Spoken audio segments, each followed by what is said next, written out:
নমস্কার, দেখছেন নিউজ 18 বাংলা। কলকাতা নিয়ে আপনার সঙ্গে আমি সমাদ্রিতা। শুরুতে আবহাওয়া খবরে নজর রাখবো, কারণ এখনই কিন্তু গরমের হাত থেকে রেহাই নেই। আজও তাপপ্রবাহের সম্ভাবনা। কলকাতায় বাড়বে তাপমাত্রা। তাপপ্রবাহের সম্ভাবনা পশ্চিমের জেলাগুলিতে। এখনই মৌসুমী বায়ু সক্রিয় হওয়ার সম্ভাবনা নেই। বিশ্বজিৎ সাহা প্রতিনিধি রয়েছেন টেলিফোনে। বিশ্বজিৎ, কি জানাচ্ছে আবহাওয়া দপ্তর? এই অস্বস্তি আরো কতদিন? দেখো, বাংলায় মৌসুমী বায়ু প্রবেশ করার পর থেকেই মৌসুমী বায়ু দুর্বল হয়ে গেছে। 12 তারিখের পর থেকে মৌসুমী বায়ু দুর্বল হয়ে যাওয়ায় যে বৃষ্টি, বর্ষার বৃষ্টি, সেই বৃষ্টিও থমকে গেছে।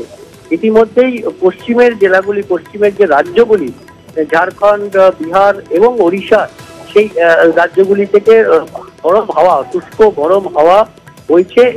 এর জেরেই আজ পশ্চিমের যে জেলাগুলি, বাঁকুড়া, পুরুলিয়া, 2 মেদিনীপুর, 2 বর্ধমান এবং বীরভূম, এই জেলাগুলিতে তাপপ্রবাহের সম্ভাবনার কথা জানাচ্ছে আবহাওয়া দপ্তর।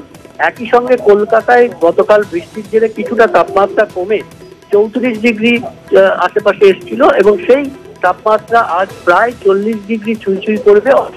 কলকাতার তাপমাত্রাও বাড়বে। একই সঙ্গে শুষ্ক যে আবহাওয়া, শুষ্ক হাওয়া এবং যে আর্দ্রতা, বাতাসে আর্দ্রতার পরিমাণ, সেই আর্দ্রতার পরিমাণও অনেকটাই কমবে। তার ফলে শুকনো গরম অর্থাৎ লু বওয়ার মতন পরিস্থিতি চলবে দক্ষিণবঙ্গের বিভিন্ন জেলাতে, এমনই সতর্কতার কথা জানাচ্ছে আলিপুর আবহাওয়া দপ্তর। অন্যদিকে উত্তরবঙ্গে 5 জেলায় বৃষ্টি চলবে। আগামী 72 ঘন্টাতেই বৃষ্টির পূর্বাভাস দিচ্ছে আলিপুর আবহাওয়া দপ্তর। একই সঙ্গে তোমায় জানিয়ে রাখি যে মৌসুমী বায়ু সক্রিয় হওয়ার সম্ভাবনা আপাতত 5-6 দিনে নেই, এমনটাই আবহাওয়াবিদরা জানাচ্ছেন। সমাদ্রিতা, ধন্যবাদ বিশ্বজিৎ। আমাদের সঙ্গে রয়েছেন বোলপুর থেকে আমাদের প্রতিনিধি ইন্দ্রজিৎ রুজ। কথা বলবো ইন্দ্রজিতের সঙ্গে। ইন্দ্রজিৎ, পশ্চিমের জেলাগুলিতে কিন্তু তাপপ্রবাহের সম্ভাবনার কথা জানাচ্ছে আবহাওয়া দপ্তর। ঠিক কত তাপমাত্রা এখন বোলপুরের এবং কতটা অস্বস্তির মধ্যে রয়েছেন সাধারণ মানুষ?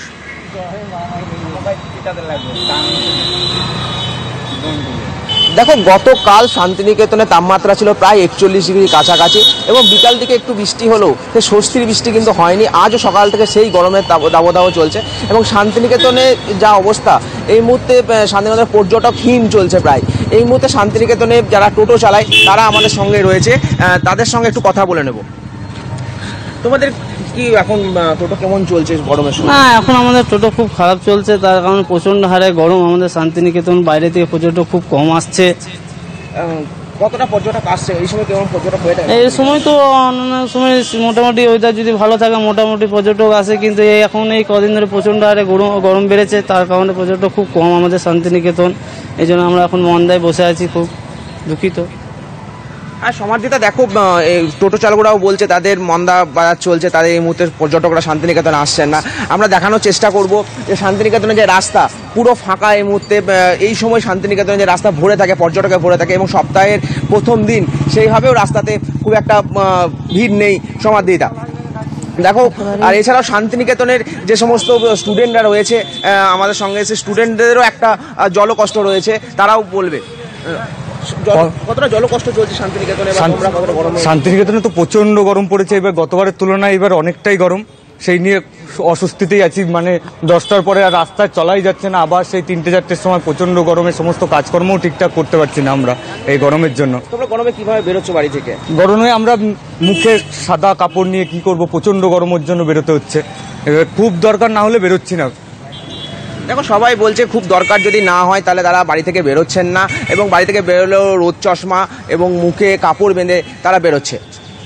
একেবারে ইন্দ্রজিৎ রোজ আমাদের প্রতিনিধি ছিলেন বোলপুর থেকে, যেরকমটা জানাচ্ছিলেন যে শান্তিনিকেতনে কিন্তু প্রবল দাবদাহ চলছে, যার কারণে রাস্তায় গাড়ির সংখ্যা প্রায় নেই বললেই চলে এবং অবশ্যই পর্যটকহীন এই মুহূর্তে শান্তিনিকেতন।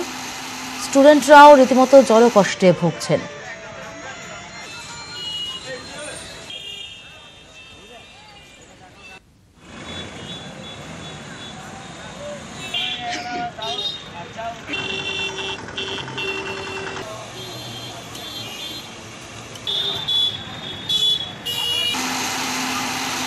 আজও তাপপ্রবাহের সম্ভাবনা। কলকাতাতেও তাপমাত্রা বাড়বে এবং পশ্চিমের জেলাগুলিতে তাপপ্রবাহের সম্ভাবনা। এখনই মৌসুমী বায়ু সক্রিয় হওয়ার সম্ভাবনা নেই এবং এই পরিস্থিতি অন্তত দিন 7 চলবে বলেই অনুমান আবহাওয়া দফতরের।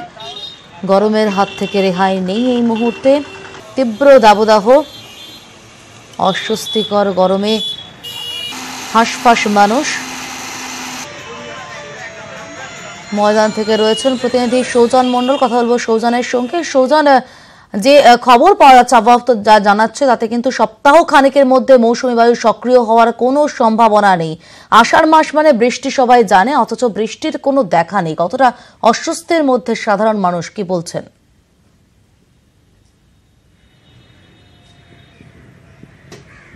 দেখো, আমরা যেখানে রয়েছি ময়দান চত্বরে, ময়দান চত্বর মোটামুটি শুনশান বলা চলে। সকালের দিকে আমরা কিছু ছেলেপুলেকে খেলতে দেখেছিলাম, কিন্তু রোদ যত চড়া হচ্ছে তত মানুষজন ময়দান থেকে সরে যাচ্ছেন। একদমই যারা খুব কাজের প্রয়োজনে বেরিয়েছেন তারাই একমাত্র ময়দানে আছেন। কিন্তু যেটা আবহাওয়া দপ্তর থেকে জানাচ্ছে যে সকালবেলা 9টার সময় তাপমাত্রা 37 ডিগ্রি থাকলেও অস্বস্তি সূচক যে মাত্রা সেটা ছিল 43 ডিগ্রি। স্বাভাবিকভাবে বুঝতেই পারা যাচ্ছে যে কি অসহ্য গরম, এবং সারা শহর জুড়েই মানুষজন খুব চরম ভোগান্তির মধ্যে পড়েছেন এই গরমের জন্য, এবং যাদের একদমই প্রয়োজন ছাড়া কেউ বাড়ি থেকে বেরোচ্ছে না। রাস্তাঘাটে যে আমরা সাধারণত সোমবার যে চিত্র দেখে থাকি, প্রচুর মানুষজন অফিসের উদ্দেশ্যে কাজের উদ্দেশ্যে বেরোয়, সেরকমের কোনো দৃশ্য আজকে কিন্তু সেভাবে লক্ষ্য করা যাচ্ছে না। রাস্তাঘাট ফাঁকা, বাস ট্রামও বেশ ফাঁকা, এবং বলা চলে যে এই গরমের জন্যে স্বাভাবিক যে জীবনযাত্রা কলকাতা শহরের তার যথেষ্টই প্রভাব ফেলেছে। সমাদৃতা, একেবারে সৌজন, তুমি আমাদের সঙ্গে থাকো। অন্যদিকে রয়েছেন মেদিনীপুর থেকে আমাদের প্রতিনিধি শোভন গোস্বামী, কথা বলবো শোভনের সঙ্গে। শোভন, পশ্চিমের জেলাগুলিতে তাপপ্রবাহের সম্ভাবনার কথা জানাচ্ছে আলিপুর আবহাওয়া দফতর। ঠিক কি অবস্থা এই মুহূর্তে মেদিনীপুরে? কত তাপমাত্রা, কতটা অস্বস্তির মধ্যে রয়েছেন সাধারণ মানুষ?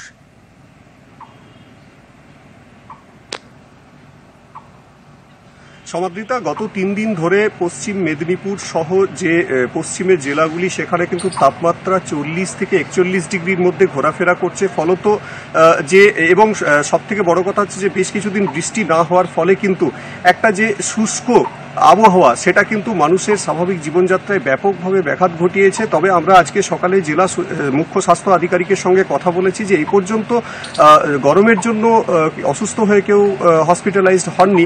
তবে যা পরিস্থিতি রয়েছে তাতে কিন্তু বলা হয়েছে যে জল জাতীয় খাবার এবং হালকা পোশাক এবং যতটা সম্ভব সুতির পোশাক পরার জন্য জানানো হয়েছে শহরবাসীকে এবং জেলাবাসীকে।